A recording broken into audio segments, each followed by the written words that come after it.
because Yeah. I want to enjoy the Sunday a bit. Yes, yes, absolutely, ma'am. Please. Why not? Okay. Yeah. Okay. Thank you. Thank Thank you for you. reminding. Thank you. Okay. Yeah. Right. Best wishes. Thank you, ma'am. And you So, can announce for tomorrow's hmm, academic counseling at 6:30 p.m.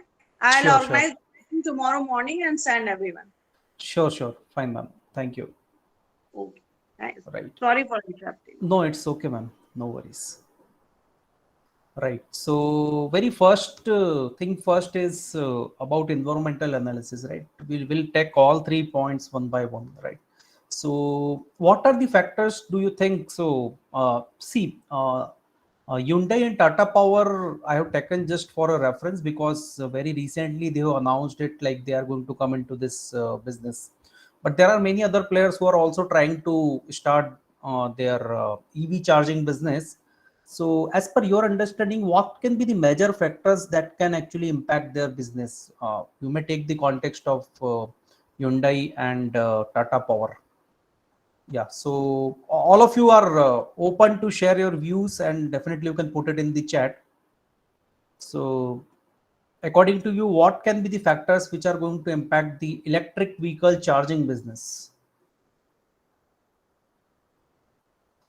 Yeah, Robin, you can also share your views. I think you are the first one who actually initiated the conversation. Yes, sir. In my point of view, as I read, uh, Mm-hmm. first of all, we have to create an environment focusing on the electric vehicles. Mm-hmm.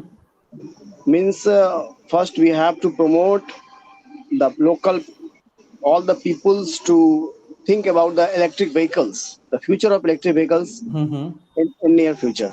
And the second Okay. one thing, which I think that developing an infrastructure regarding this. Okay.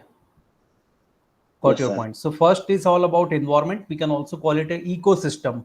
What is an ecosystem? So it is not only consist of just charging stations, but also consist of all those requirements or resources which can actually enable to if we efficiently conduct the business and whatever service. Anyway, it's a kind of a services which these companies are planning to provide to the current and future EV owners, right? So what kind of so first is ecosystem, very rightly pointed out. Second important thing is definitely about infrastructure.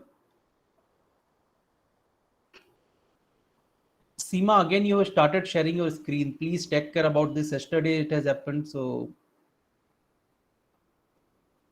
right. According to Dilip Kumar, so it's create a market. Just hold on, I couldn't go through. Create a market ecosystem, subsidies, and infrastructure. Nicely said. So I think two more points. Just he has added on what Robin has actually mentioned. So infrastructure is equally important, and also subsidies in a sense like see. This initiative have been taken by government when they were actually focusing on solar equipments and installation of solar equipment. So in the same case, they were providing all the subsidies and government support. The equal support is required from the government side in this case as well because the availability of land space, the availability of all these equipments, the availability of power which is required to like anyway, like if you are going to start electric vehicle charging station, so you need a high capacity power which can be only provided by the electricity board of respective region. So that is these are the things which are really important. So now if we take a look, incentive over petrol diesel vehicles, okay, very nice. So currently, this is another challenge which actually the owners are facing. But currently, like if we go through the caselet once again, so our focus is in see. One more thing I wanted to add on before we again go into the discussion. See, what is the idea of any case? See, a case is always in a boundary, right? So whatever information which has been provided in a case, so we always try to stick to that only, and our discussion will always be focused on the information facts. See, this is just a caselet, so definitely we do not have much detailed information, but in major cases if there is a information which is given in the case, we take a base of all those information and we discuss something in the boundary of that particular, we can say, the case boundary which is over there, right? So here we are not much focusing on what are the things which can actually motivate or encourage people to buy electric vehicles. Here our focus is what are the efforts which can be required to put when we are establishing a charging station. And here we are discussing it in a context of Hyundai and Tata Power. Right. So again, come back to discussion. So definitely ecosystem, infrastructure, government support. These are the three things which are really important. Now, again, if we go back to our environmental analysis or pestle analysis, so if we try to look at this from that perspective, so one is important is the political factor or government support, which you have very clearly mentioned. The second important is about also about a geographical factor which is going to impact in which location you are going to establish this electric vehicle charging stations. And this is something which is really important in a sense because uh, the availability and accessibility is really important, and that can only be possible because you are keeping the geographical location in the mind where you are going to establish your charging stations. So this is the second important factor that can be really important. Again, if we come back, go back to the factors which you discussed. So can you quickly tell me what can be the other factors apart from political, government support, and of course the geographical location, which will be really important? What can be the other factors which can actually impact this business? Yeah, you are free to share your thoughts in the chat box. Political factors, economical factors, Economical factors and political. I missed the first one. Please, can you come in? Political, yeah, that is something which we already discussed. Job availability, yeah, it is important because we will definitely require a good amount of manpower who will be doing this job. Agree. Any other factors you think which are really important to set up any EV charging station? One another factor is the grid connection. Maybe that I have to connect the EV stations to the grid so that we Mhm. can charge all the vehicles Yes, yes. on That that is manner. something we already covered under government or maybe the political factors because license plus availability of electricity and all this basic infrastructure. So government support is definitely required. One cannot imagine this business because out of their support. Yeah, Anand wanted to add on something. Yeah, please go ahead. So, see, EV charging stations are actually electric-based stations, right?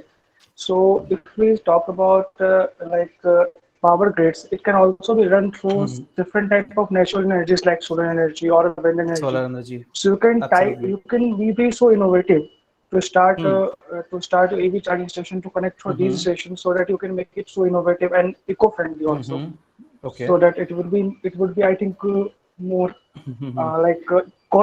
cost efficient also in Okay. terms of that. Okay. Yeah. Okay. Very valid point. I think this is something which has added on much value to this discussion. So it is not always required to be dependent upon like the sources or from the government. Even they can actually get their own solar charging. But see, what is my point here? Definitely, solar charging and solar. What we can say, like if we are going to install the solar system at our own place, so definitely that will be a good amount of a kind of cost saving for us, as well as we won't be depending much on the government. So that is a good point. But my point, one more point here is like both the things are equally required in a sense.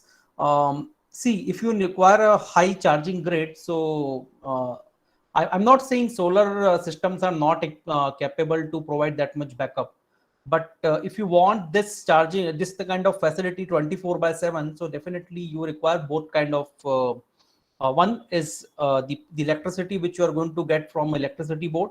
Second, definitely your own installation of solar plant or solar equipments can be supporting you. There are some more views which have come in the chat box. Let me. Time period required per charging, acquiring customer base. Acquiring customer base, definitely we'll talk about very soon under segmentation. So I think There you is all, yeah, Robin. there is one thing more. Just I wanted to add, sir, that Mm-hmm. probability means facility of AC and DC charging in Mm-hmm. must be there. Mm-hmm. Mm-hmm. No, definitely. See, what is my point of discussion here? See, whatever things we are discussing, we have to center on environmental analysis or pest analysis. So there are different facilities which we can definitely talk about, but we have to keep in the mind what are the factors which are really important. So we have already discussed 3 or 4. Any 1 or 2 more factors you think which are really important? Economic factor, geographical factor, political or government factor, analyzing the market strength. Yeah, very nice. So this is also really important.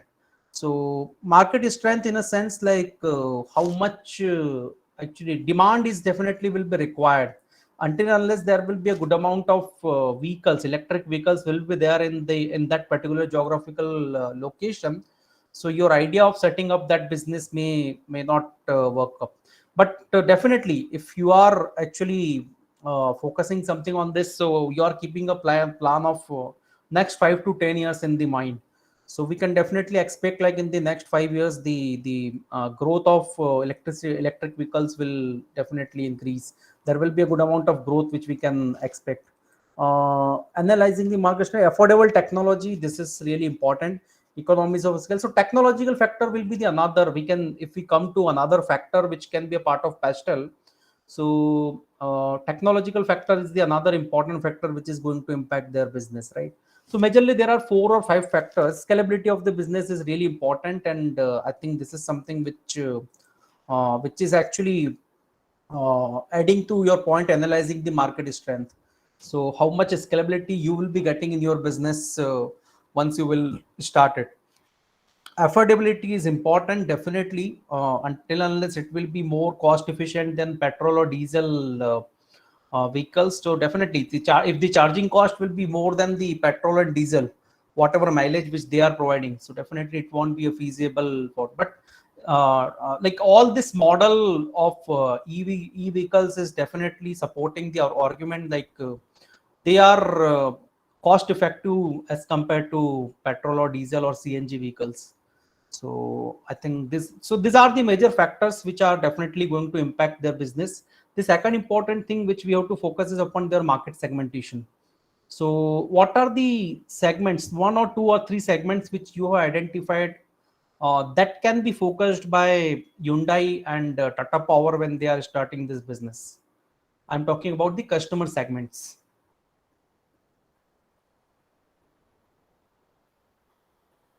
I hope you have got a clarity about different bases, demographic segmentation, psychographic segmentation. So what are those variables of those segmentations which you think are really important to take care about when you are starting this EV charging business? Yeah, I want some quick inputs, then we'll proceed ahead because many things we have to discuss today.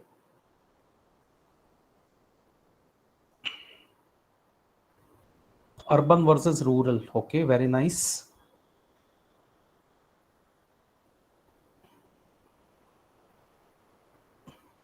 So this will be focused upon the geographic factors. Age category. Okay, age category in a sense like who is actually owning a vehicle and who is actually focusing on that. If I'm not wrong, you may add something to just justify this point of age category. Vidya, you can add on something to this. What is your understanding about age category? Yeah. Any other variable under any factor, demographic, psychographic, personal? Okay, what can be the impact of personal factor when we are talking about this market segmentation? How personal factors or variables of personal factors can actually impact this business?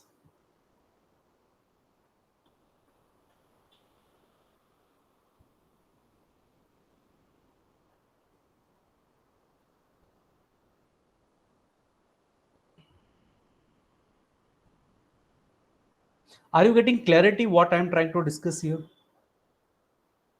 If yes, then you can simply write yes in the chat box. And if no, then definitely I'll add on something to it.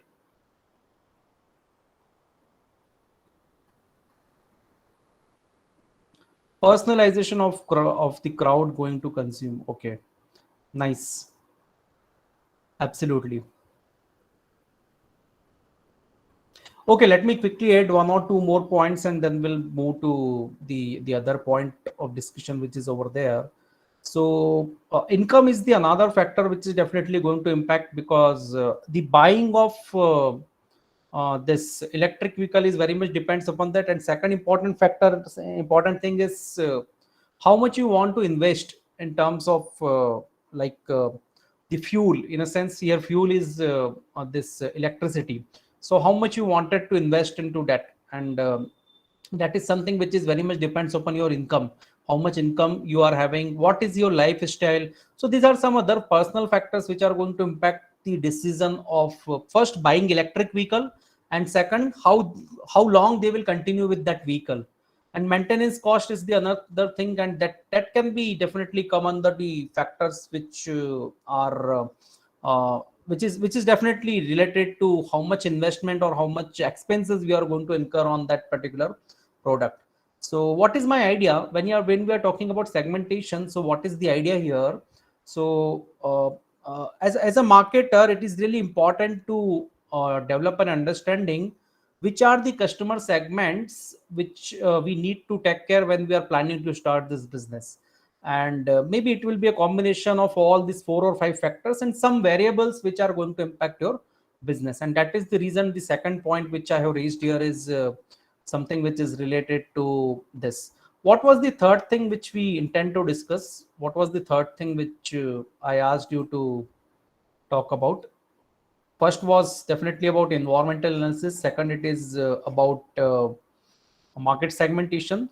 And third is about consumer behavior. So what are the factors which are very much independent, which are very much uh, specific to the one and other consumer who are going to consume this, or means who will be your target customer base, which will be actually coming to your business for this charging of electric vehicles. So what can be the factors that are going to impact that? Can you quickly tell me one or two factors? Then we'll move ahead with today's discussion. There must be some type of environment like that, if means Mm-hmm. some other comfort felicitations, like Mm-hmm. along Okay. with the charging point, some type of other comfort felicitations will be there. Okay. Fair Means enough. means to say, if anyone is coming for the charging, Mm-hmm. they they all will not sit only for charging. Mm-hmm. they Okay. they will take some quality time over there. So some Okay. type of other comfort facilitation in addition to the infrastructure will be there. Okay. Very nice. So I got your point. What you're trying to say here. So definitely you need to engage your customers in the by the time you are going to charge their vehicle, and possibly some of the customers will leave the vehicle there for charging, but maybe the others will stay there, and they want you have to manage or organize something to engage them. Some facilities you can actually definitely open up where they will be spending their time, and by the time their vehicle is getting charged. And this is a good point.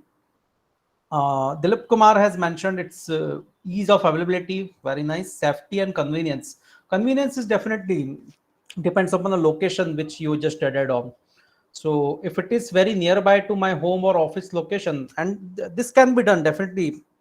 So we see there are lots of petrol pumps or bunks, which we call it, which are over there, which is inside the city or a town. So what is the kind of setup which is required? So nowadays I'm seeing like in there are some shopping complexes, malls, and the places where people usually pay visit. So they are installing all these charging stations there.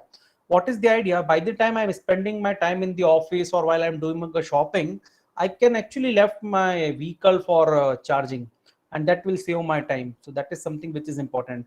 Must be at a public place, easy paying options. Payment is something which is really important. Very nice. Near metro for last mile connectivity. Nice.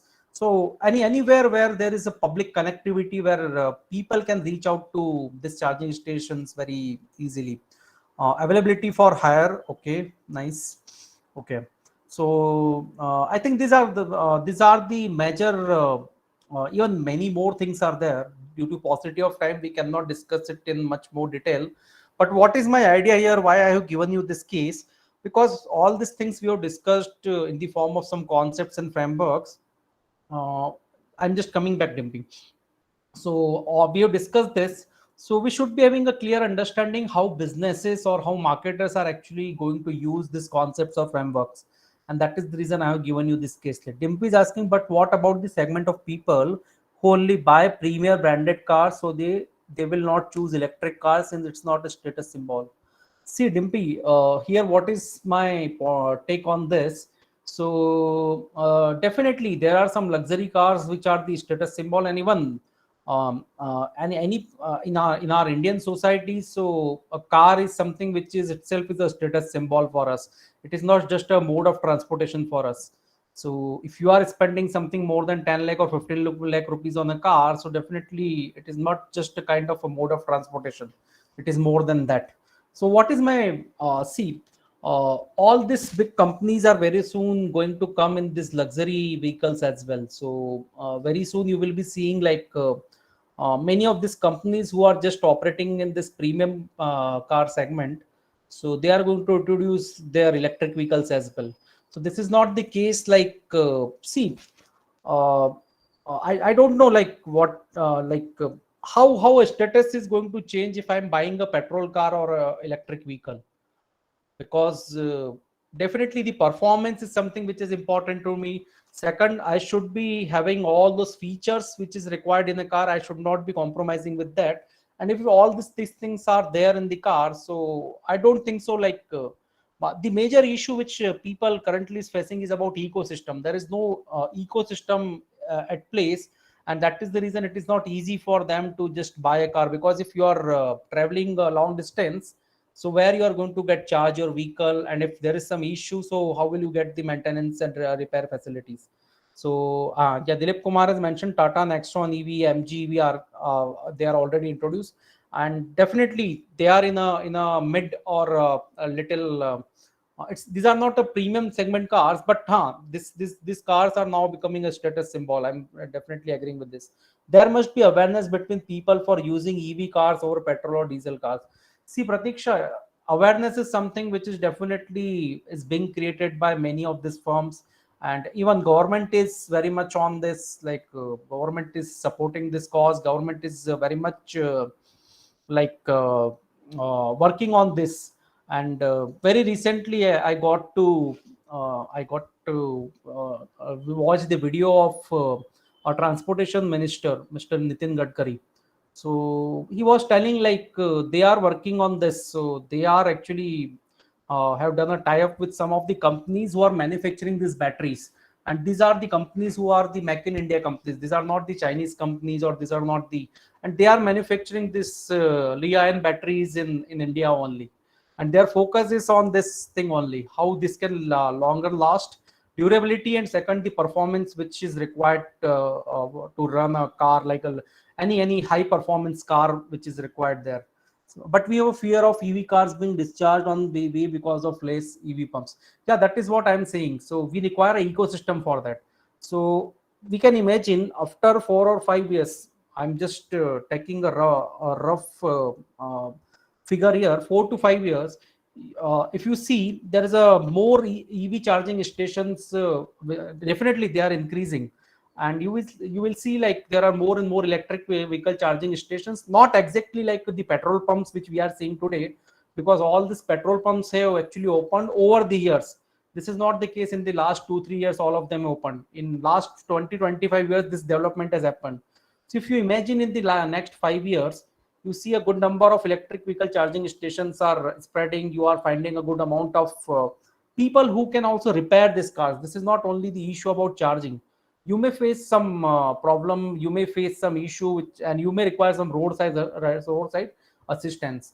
And many of these companies are providing this roadside assistance as well, because this is something which is definitely required. So all these things are definitely make much sense whenever we think about EV. And one more point which is just Robin has added, so inbuilt DC charging is also possible. And I mean, like the companies are having this thought in the mind. So let us wait and see what next is going to revel in front of. For this problem, hybrid cars are good. Yeah, hybrid cars are definitely good, but uh, we will have to wait for some more time before coming to the conclusion like EV will be a success or not. Definitely, we are seeing much rise, and companies are coming ahead in this. They are facing some challenges as well. Ola is one such example. Ola has launched their two-wheelers, and many people are facing issues with that. But this is just the beginning. This is not just the end, and everything which is just evolving, it takes its own time. So let us hope for the good. So I think let us hold on our this discussion here only because cases are something we can add many perspective, many views, and that is the reason I always believe in case mode of teaching. Though there was a paucity of time, that is the reason I am not taken the only that mode. Otherwise I could have discussed all these concepts and frameworks by taking a big case and by discussing all these things related to that case only. But let us come back to some other concepts and the discussions which are in the line. And I really like the points raised by you. I really like the participation from your end, and this is something which is always required when you wanted to add on some value to the discussion. So moving ahead, so let us quickly start our discussion which we intended to discuss today. So very quickly, first I'll go through the points. Just hold on.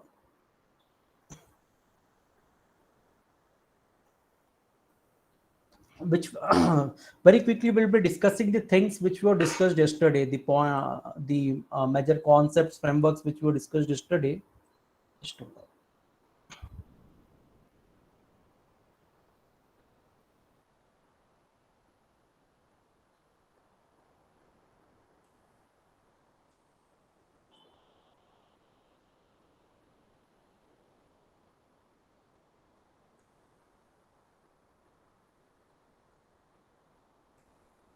Okay. So yesterday we talked about what is product, what is the meaning of product. If you wanted to place a product or if you wanted to introduce any product in the market, so how you can do it, and what is the particular space of it you can find. We have discussed this. Different product layers are there. We have talked about 5 different product layers which are over there. What can be the different types of product based on its nature of a product, its durability, or it can be a kind of industrial product or consumer product. Different types of products which we have discussed yesterday. There is a concept of product life cycle which we have discussed, and we have got to know like every product has its own age, every product has its own life cycle, and some of the products have a longer life cycle as compared to the other products which are having a shorter life cycle, right? We also tried to establish understanding about how product is different from a brand, and product is something which is very much tangible, brand is something which is intangible, but brand is actually something which is timeless. Points of differences and points of parity, this is the another concept which we discussed yesterday. To understand the fact that if you wanted to launch your product, or if you wanted to come up with your own product in the market, and if you wanted to survive, if you wanted to face the competition, so what is something which you can do. And then in the last we talked about some of the pricing decisions which are really important for any business. So these were the major set of discussion which were there for us yesterday. Today we are going to talk majorly about just hold on. I actually forgot to just change this deliverables. I'll add it on when we'll be sharing the slides with you. So today, I think, is Akhil there? Akhil, are you there? Because yesterday he has raised a point about what are this product line decisions. Yeah, Akhil, thank you.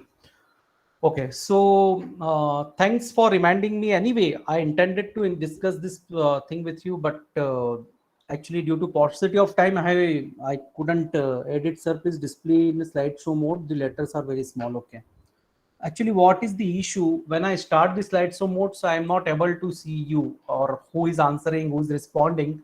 That is the issue which I have faced. But anyway, I'm just putting it in a slideshow mode. Whenever I have to discuss something, I'll hide it.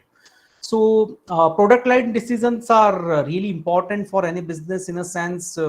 Like you are a company who is having large varieties of products, and in each and every product variety is catering to a different need. So how you are going to take a decision which product line, like which product lines you should be having, and which kinds of product you should maintain in your product line. So we also call it as a product mix or product assortment.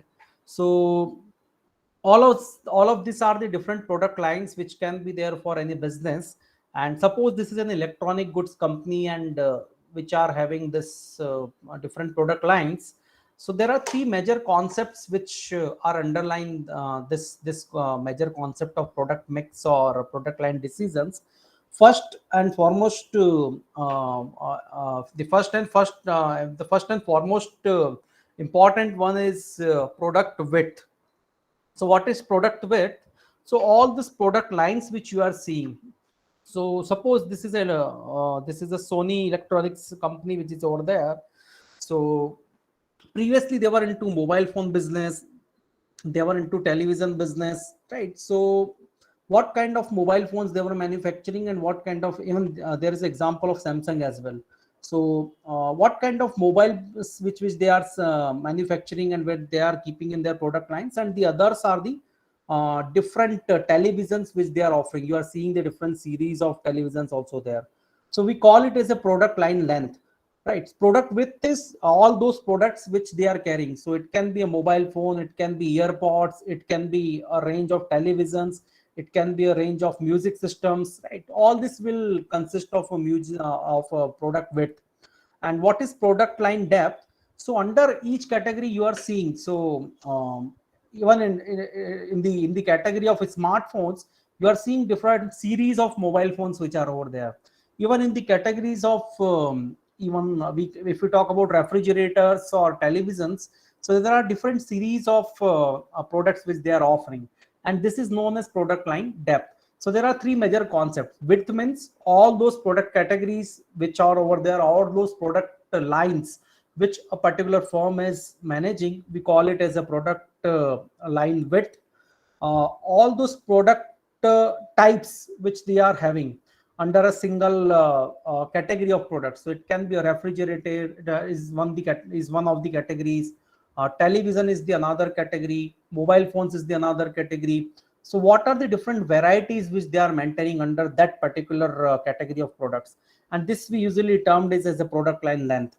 And product line depth is the all those models series which are under this. So as you can imagine, like Galaxy series is one series which is over there in the Samsung phones, and there are some other series. S series is there, and other different series which they are offering. So all this comes under product line depth. One such example is there of ITC.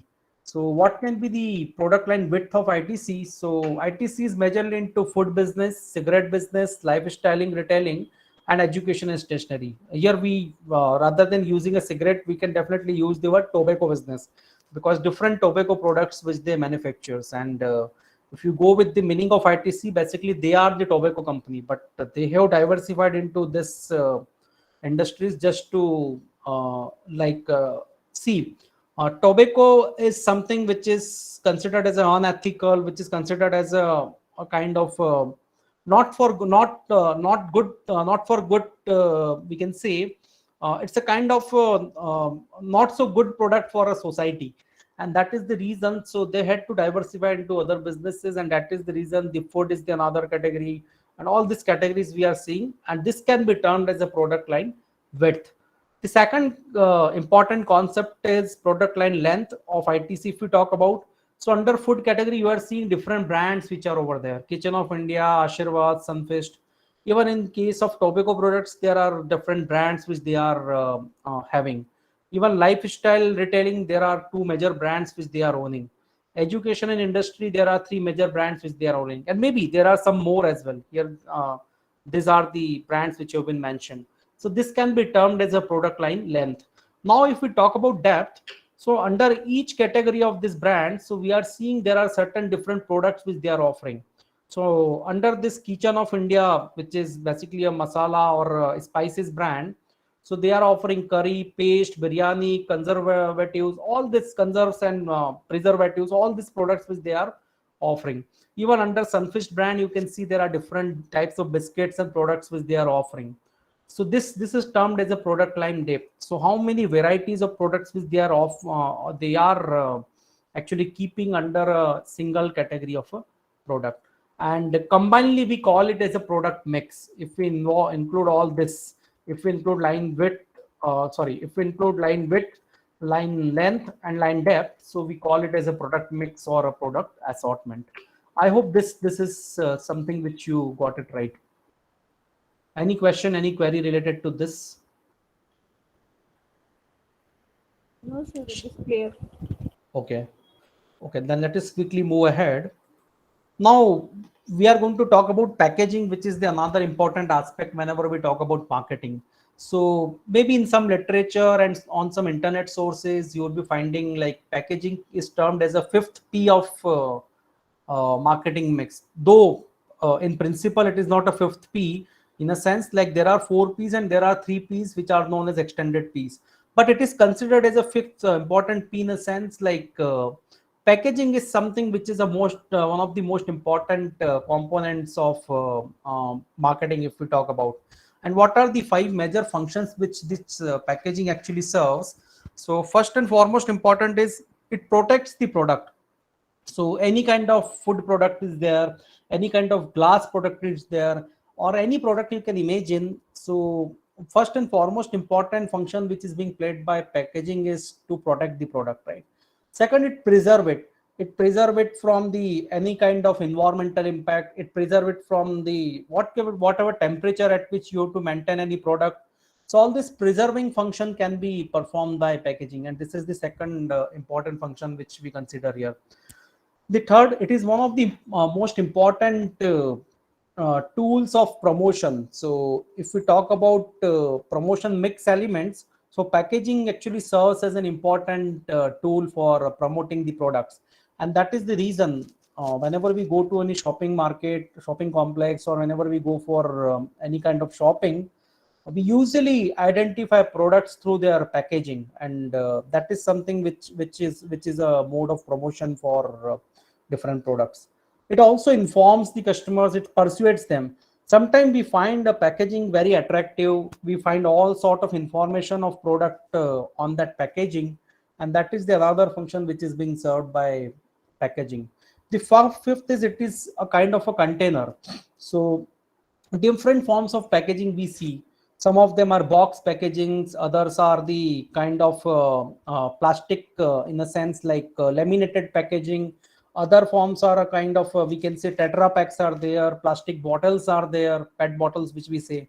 So what kind of a nature of a product is there? According to the nature of the product, so packaging can be actually customized and it can actually contains the product. And these are the 5 major functions which are performed by packaging, and that is the reason it is one of the most important decisions whenever we say product decision, pricing decision. So packaging decision is also really important. Which kind of packaging you are going to provide to your customers, and how it will making them convenient to carry and handle that product, and that is something being served by packaging. There can be 3 levels of packaging. I'm not going to discuss it in much detail because this is a very much self-explanatory. Primary packaging, in which you are going to contain your core product, right? So here there is an example of a toothpaste. So the actual toothpaste, so the very primary or the first packaging which will be over there is the tube of that toothpaste, right? The secondary packaging can be a box which is over there, and usually we got this two major packagings in majorly all these kind of soaps or toiletries or the toothpaste. So secondary packaging serves the purpose of all this.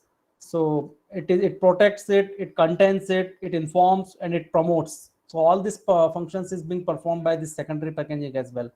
And there is an additional packaging which is required for the wholesalers, for the distributors, which is known as transportation packaging. So manufacturers usually use this packaging to transport it through different channels which are over there. And these are the 3 major levels of packaging which are over there. So packaging absolutely very important, and many a times the buying decision is very much depends upon the kind of packaging which is over there. I'm not going into the details of sizes and other things because there are many different aspects of it. So let us move ahead with the other set of discussion. The next thing which we are going to talk about is integrated marketing communication, which we also call it IMC. So we have discussed different forms of communication, right? So advertising, sales promotion, public relations, and even we have not talked about much in terms of digital marketing, because we will be talking about this in detail tomorrow, which will be a part of a block 4. So there are different ways of promoting your products and services, which are in the form of digital media. Social media is there, search engine optimization, search engine marketing, direct marketing, and there are possible means. But what is the point here is, whatever a company is doing, what all efforts which they are putting, ultimately they have to make an integration of all these forms of marketing. And I'm not at all saying like each and every company is required to focus on advertising as well as sales promotion. Whatever is the nature of your business, who are your consumers or customers which you are willing to reach out to, and what budget you are carrying, what marketing objectives you are carrying, by keeping all this in the mind, definitely you can integrate all your marketing communications. And what is the biggest advantage of integrating it? See, nowadays customers are connected through omni channels, right? So for example, if you wanted to do banking, so you can do it through your mobile phone, you can do it through your laptop, you can also visit nearby kiosk which is over there. There are some ATMs which are over there, and the last option is the branch banking. So if you have something which can only be done through branch, so you can visit the branch as well. So all through these channels, customers can reach out to bank, and even bank is able to provide the services to the customers. And all of these channels are equally important. And even the telephone is the another channel, email is the another channel. So what is the sense here? So ultimately, customer can reach out to through any channel, or even the marketer can reach out through any channel. And all sort of information or communication which is happening, it should be common, it should be similar, whichever channel a customer is preferring, right? And that is the sense of this integrated marketing communication. And that is the reason most of the brands, if you pay attention to, so either you're visiting their physical store or you're buying something online, the kind of experience which they try to provide you or they provide you is most of the times is identical. And what is the idea? It is integrated marketing communication which is over there. Here there are some more modes of integrated marketing communication have been mentioned. I'm not explaining all of this in detail, because many of this makes a much sense, and maybe you can actually go through the details by using any book or internet sources. But what is the point here? If you wanted to be successful in you wanted to be a successful marketer, so definitely you may require selecting a mix of both traditional as well as digital channels. And definitely nowadays many of the startups and the newly emerged businesses are relying upon the digital modes of communication more. But still there is a scope of traditional channels as well. In some businesses still the traditional modes of communications are being preferred. But it is your own wise call as a marketer which modes you wanted to select. So let me just take a small pause. Any query in this point in time? Any question you wanted to ask? So far so good.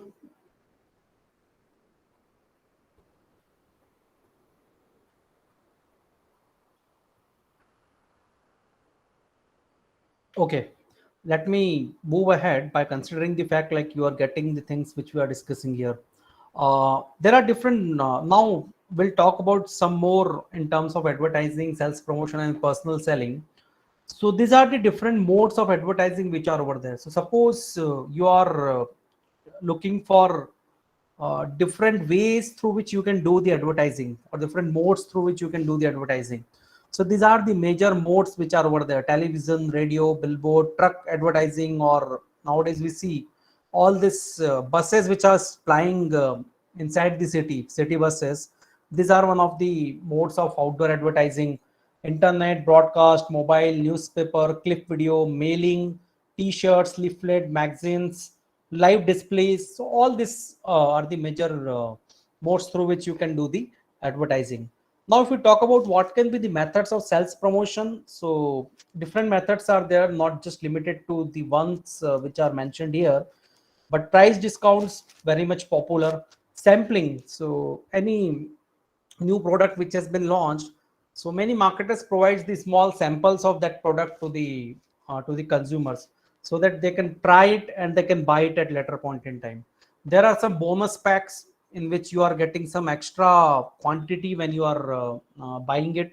Extended credit terms, so we are seeing this no cost EMIs or even credit card offers and credit terms which are being provided by many of this offline and online selling firms. So this is the another way of promoting the sales. Loyalty programs nowadays are very much popular. So all these airlines, jewelry business companies, or maybe all these restaurants, hotels, all of them offers the loyalty programs. What is the idea?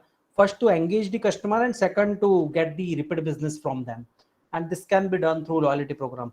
There are different contest gamification strategies which are being used by the brands to do the sales promotion. And the idea is to first, again, engage the customer, and second, once they will remain engaged, so they will be buying more from you in the future. So these are some of the objectives that can be served through this methods of sales promotion. Personal selling, what are the different stages through which we can do the personal selling? So there are 6 major stages which have been mentioned over here. It will start from prospecting and qualifying, right? So you can definitely consider, like if you are someone who's into B2C, so you are prospecting and qualifying and trying to understand who can be the target set of customers for you. Then you are approaching the customers by keeping their needs and wants in the mind. You are presenting and demonstrating your product, and it can be possible, like customers are reaching out to you or you are reaching out to them. So whatever is the nature of your business, both the things are possible.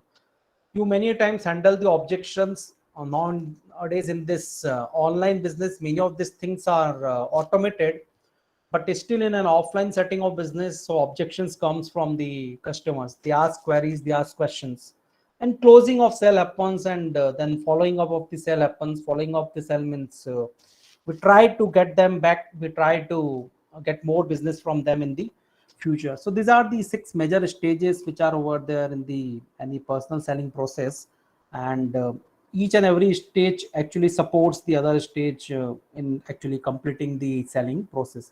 And you can see if you go through all these stages very carefully, and if you get success at all these stages, so definitely at the end you can see your customers are very much satisfied. Now again, I'm taking a small pause here. Any question in this point in time? I want your responses. Otherwise, I'll move ahead. Actually, this particular block 3 is containing many topics. That is the reason possibly I'm going through some topics very quickly. All good. Okay. Thank you, Robin. What is nurturing? Okay. In which context you are asking? Just hold on. Have I talked about nurturing somewhere? Okay. Follow up and grooming. Okay. Okay. Definitely. So see, when we are talking about these selling stages, so definitely there are the other stages which are not mentioned here, because we are particularly focusing on personal selling here. But these are the stages which comes under the marketing. So where we try to establish a good amount of awareness, where we try to reach out to the customers and try to create a good amount of understanding about the product. And definitely there are different stages through which we do it. If you are having understanding about marketing funnel, so in a marketing funnel, so first we try to um, uh, generate a kind of a curiosity in the mind of consumers. We try to create a need. Many times need is not there, but we have to create the need, and then we try to get them in a loop which is over there, which we also call it as a marketing funnel. Yeah, Jeet, you are having any question? Yes, sir. What is the difference between the closing sale and following up sale? Okay, closing sale and follow up sale. Just hold on. Yeah. So closing sale The fifth means and this is the one particular transaction which we are completing here. So we are closing the sale. So a transaction has been completed or the order has been fulfilled. What is following up sale? So now we are trying to understand, like, has the experience gone right? Is there a possibility customer is going to come back? We also nowadays we see once we buy something, so we get the email from the Amazon or maybe from the other sellers, like, your order has been completed and you will receive the delivery updates very soon. So what is this following up the sale? Has something gone wrong? And usually many of these companies actually go for CSAT score survey and all these things they do. What is the idea? We are trying to understand what was the experience with all of the customers when we have gone through all this process, and that is the idea of following up of the sale. I hope this is clear to you. yeah. Thank you, sir. Okay. Thanks. Yeah, feedback is something which this has been mentioned by Dilip. Okay, so moving ahead, we are going to talk about competition, and which is reality of most of the businesses. So one point I wanted to mention here. So possibly in your SLM, you may not be finding much details about competition, but this is one of the important things which we have to discuss when we are discussing marketing management. That is the reason I have covered this topic, and definitely this will be important for you. So competition is over there in any kind of business, in whatever industry which you are operating, right? So first we'll talk about what are the different types of competition, and quickly we'll discuss about what are the market forces, 5 forces which are over there, which are there in the in terms of competition, which are over there. So there can be 4 major types of competition which we usually see in the business, right? One is monopoly, and where the competition is least because there are no competitors available in the market, and there is a one player who is a leading player, and one player who's the market leader, and they are the price setters as well. Whatever price they offer to the market usually accepts it. So in today's world, we rarely see a monopoly in any of the business, but some of the businesses which actually starts very early, which starts at a very initial stage, so there is some sort of monopoly which is over there in their initial days, but we see at the later stages this monopoly doesn't remain for so long. So we can foresee, we can say, like, Indian Railways in a monopoly business, because there are no competitors, there is no private player which is available in the market. But this is not the case because this is a government or state owned enterprise. So we cannot say like they set the price as what they want, because they are not actually into a private business. So definitely they consider many different factors when they set the price, but they are into monopoly business. In some areas we see electricity boards are in a monopoly business. So in a particular city in which you are residing on a town, so majorly in metropolitan cities, there are 4 or 5 major companies which supplies the electricity. But in some major cases, so there are some specific electricity boards who actually provides you the electricity, and there is no choice for a customer to go to any other player, because there is no other player in the market, right? This is known as monopoly. Second is about oligopoly, where are very few competitors are there in the market, 2 or 3 competitors who are competing head to head. And one such example of this oligopoly can be PepsiCo and Coke. So PepsiCo and Coca-Cola are the 2 closest competitors of each other, and whatever pricing strategies, whatever product strategies, whatever overall marketing strategies is being used by one, other actually follows it. So definitely we consider Coca-Cola as a market leader and Pepsi as a market follower, but in some like countries or in some markets there is a opposite case. So PepsiCo is a leader there and Coca-Cola is a follower there. but both of them are head-to-head competitors of each other. And there are some other industries in which possibly you can take this context, but majorly where there are 2 or 3 major players which are over there, so we call it as a oligopoly. The next is about monopolistic competition. So what is this monopolistic competition? So this is the kind of a competition where there are different types, different players which are over there, and there is a very close competition of all of them, but each one of them are very much unique. So the product which one brand is offering is very much unique from the products which other brand is offering. In a sense, the benefits which one product is going to offer you is very much different from the benefits which one is going to get from the other player. So one such example I'm just taking in the context of pizza business. So why it is a monopolistic competition? So there are some local restaurants which are offering pizza. There is a Domino's which is over there. There is a Pizza Hut which is over there. There is a Indie Pizza, or maybe there are some other brands which are over there. All of them are offering the pizzas, and possibly some basic features are same, but still Pizza Hut is having its own uniqueness. Domino's is having its own uniqueness, and possibly if you are eating at any local restaurant, and they are offering their own uniqueness in the pizza which they are offering. So this is usually termed as a monopolistic competition, where products are somehow similar, but the actual benefits or the actual features which one is going to get is different. A perfect competition is something you can imagine any FMCG business.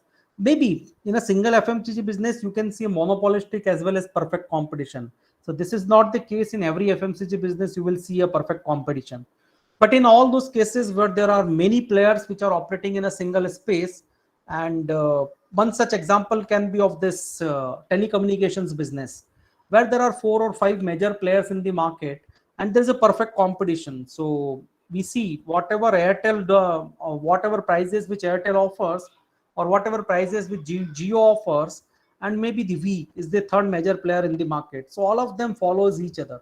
Definitely now you can take this example under oligopoly as well, because there are very limited players, but there is a perfect competition in their business as well. Whatever changes which one player is going to do, it is really important for the other players in the market to follow it, and that is the reason it is known as price taker. So there is no there is not nothing like there is a one player in the market and who is actually dominating the market. Definitely in telecommunications business as well, so Geo is having a more market share, but Airtel is having a more wallet share. So this is the difference which both of them actually creates.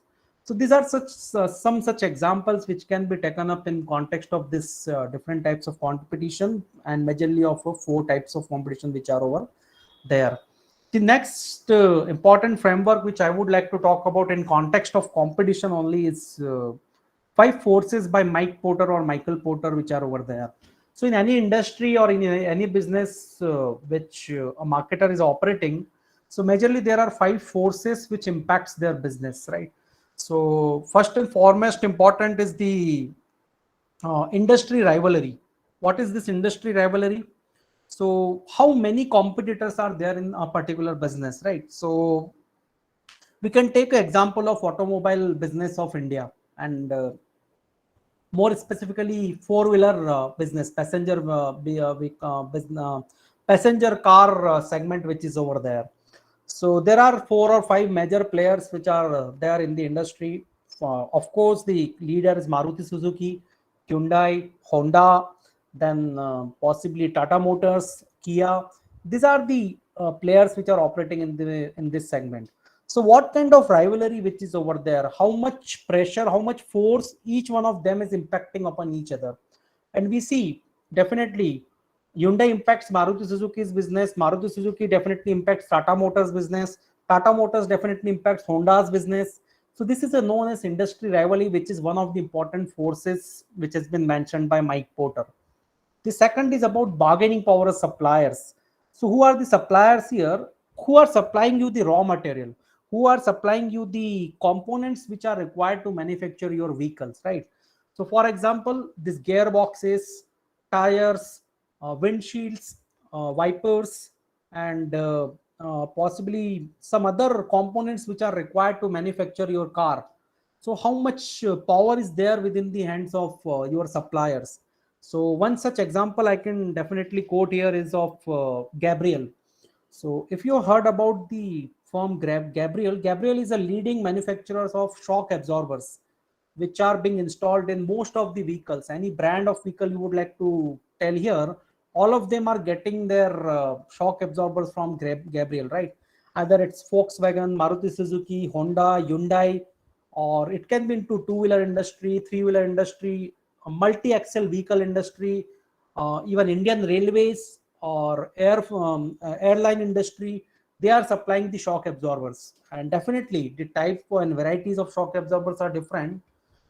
So how much bargaining power is there in the hands of suppliers? How much market they control? And this is the second important force which is over there. The third important force is our threat of new entrants. So you are operating in a new market. So there are some established players. Maruti Suzuki is an established player. Hyundai is an established player. Tata Motors is somehow is an established player in the passenger vehicle segment. Now Kia has entered. MG Motors has entered, and some new players are now entering in the industry.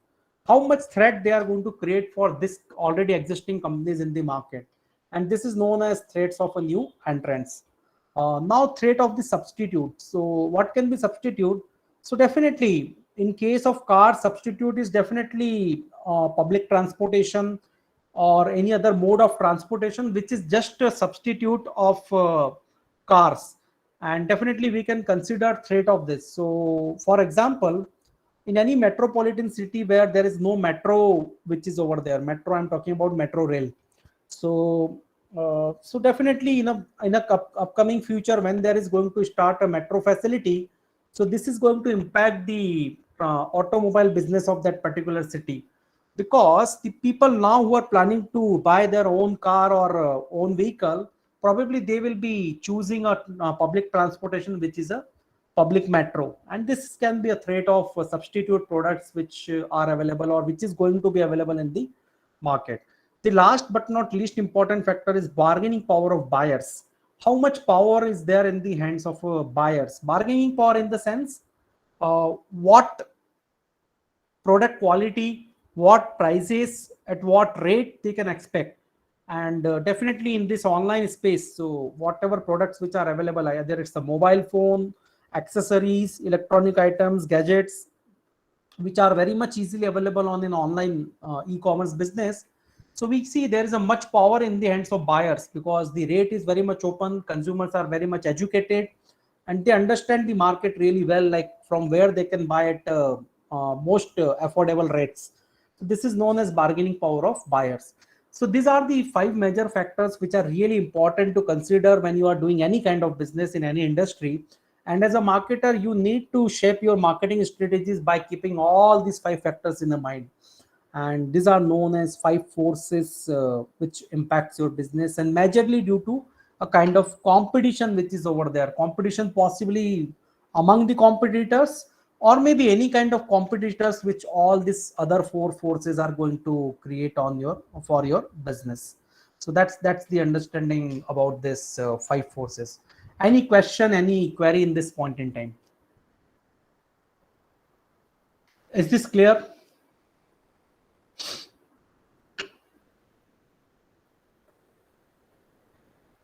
Have you got the things right? Yes, clear, sir. Okay. Yeah, There are got two. it, sir. Okay, thank you. So there are only 2 or 3 more slides. We'll quickly finish our discussion and then we'll wrap it up. I'm not going to extend it too much.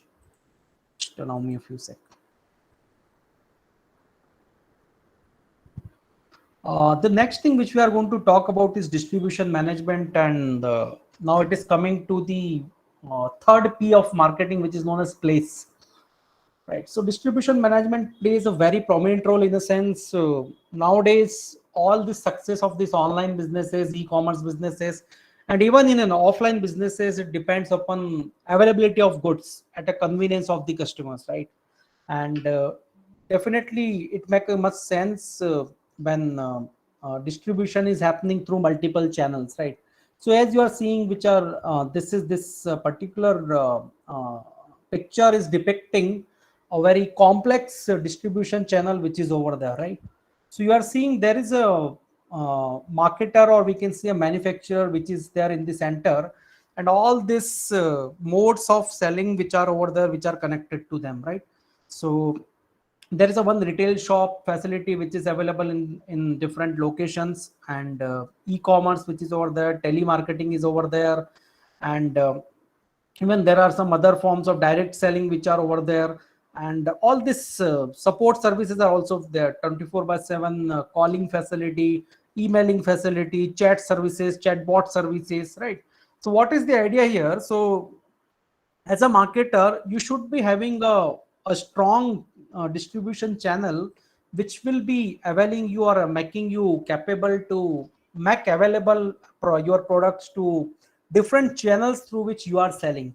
And possibly if you are a marketer who is selling to the other firm, so how you are going to make it available for the other firm, so that they will be sorry, they will be selling your products very effectively. There are typically different three or four different major channels of distribution. This is the first one, where you are seeing the manufacturing point which is over there, which is sending their products to warehouse, and they may be sending it to the wholesalers or the other distributors, and then they are selling it to retail chains, and from the retail chains the consumers are buying these products. This is a typical traditional distribution channel which is over there. In a sense, this is in the offline setting where people are buying something from the offline channel. These are the other types of distribution channels where one is, you are seeing, this is a longer channel where wholesaler is also there, retailer is there, and then the end consumer is there. In another channel, you are seeing only retailer is the one middleman, and then the end consumer is there. And in some other cases, you are seeing there is a direct selling which is happening from a manufacturer to the end consumer. And all these possible distribution channels are there, and we cannot say one is more effective, other is not effective, because it depends upon what kind of business in which you are. Second, what kind of channels which consumers prefer and ready to buy from those channels. And third, definitely, uh, how much benefit you are going to get out of the channel which you are going to select to do your business. And many of the businesses are operating through all of these channels. So if you talk about any of the this top leading FMCG firms, either it can be a Procter and Gamble, Hindustan Unilever, and even Patanjali and ITC, all of them are using all of these channels to do the business, and multiple channels which they are using to distribute their goods. And that is the reason. So what is the idea here? It is not about which channel is definitely good for you. It is all about which are the possible channels which you can use for your business to provide your products to the end consumers. And definitely, whatever prices which you are going to offer, how conveniently, yeah, they are going to receive, it is going to vary from one channel to another channel. So I think these are the things which I intended to discuss today. These are some of the key takeaways from this session, and when I will be sharing these slides with you, so this will make it easy for you to go through this. So I think that's all which I intended to discuss. So thank you. Any query in this point in time? Any question you wanted to ask? Is this clear, whatever things we have discussed so far? Yeah, please don't go. As a usual practice, I'm again sharing one quiz link with you. Depends upon, like, the questions which will be over there is based upon today's discussion.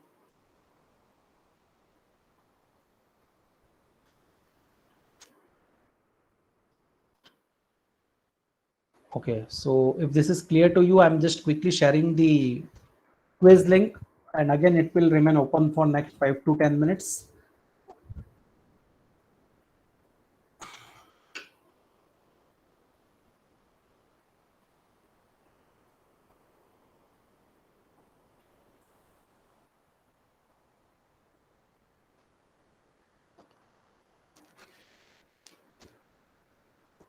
Okay, one important announcement. So tomorrow we will be having our fourth day of academic counseling, and at 6:30 p.m. in the evening we will be meeting again.